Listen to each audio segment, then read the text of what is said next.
Everyone, welcome back to my new blog. আজ হলো 19শে ফেব্রুয়ারি। এই যে সন্ধ্যাবেলা এখন এই যে রান্নাবান্না করছি, কাল পিকনিক যাব বলে।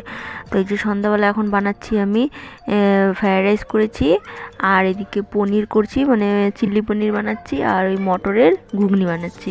তো এদিকে যে পনিরটা আমার বানানো একদম কিন্তু তৈরি হয়ে গিয়েছে, আর তারপরে এদিকে আমি ফ্রায়েড রাইসটাকে তৈরি করে নেব। আর হ্যাঁ, কাল আমরা কোথায় যাব তোমরা কমেন্টে অবশ্যই জানিও। আর এই দেখো, এদিকে কিন্তু বলতে বলতে কিন্তু আমার তরকারিটাও রেডি, ফ্রায়েড রাইসটা আমি তৈরি করছি। এদিকে আমি ফ্রায়েড রাইসের মধ্যে চিনি দিচ্ছি, গরম ভাতটা তো চিনিটা দিলে পরে তাড়াতাড়ি মেল্ট হয়ে যাবে।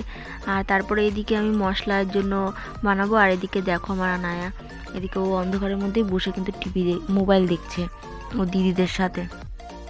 আর এদিকে দেখো, এদিকে কিন্তু কড়াইতে আমি ফ্রায়েড রাইসের জন্য মশলা বসিয়ে দিয়েছি। এদিকে লং, গোলমরিচ, এলাইচ, দারচিনি সব কিছু দিয়ে দিয়েছি। আর এদিকে বাটার, তারপরে ঘি সব কিছু দিয়ে ফোড়ন দিয়ে, আর এদিকে সব ভেজিটেবিলগুলো ভেজে নিচ্ছি, ফ্রায়েড রাইসটার উপরে দিয়ে দেবো।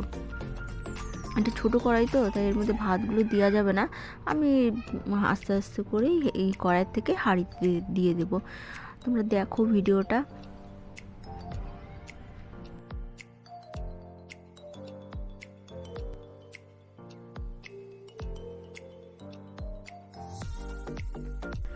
এই দেখো, এদিকে কিন্তু আমার ফ্রায়েড রাইসটা পুরোপুরি কমপ্লিট। তারপরে এদিকে আমি এই ঘুগনি বানাবো। এটা কিন্তু টিফিনে খাওয়ার জন্য এই ঘুগনিটা বানানো হচ্ছে, ওই ঘুগনি মুড়ি খাওয়ার জন্য এটা বানিয়ে নিচ্ছি আমি, মানে কাঁচা মটর দিয়েই। তো ভিডিওটা আজ এতটুকুই থাক, নেক্সট ব্লগে আবার দেখা হবে। টাটা, বাই বাই, সবাই ভালো থেকো, সুস্থ থেকো, আর চ্যানেলটিকে প্লিজ সাবস্ক্রাইব করে দিও।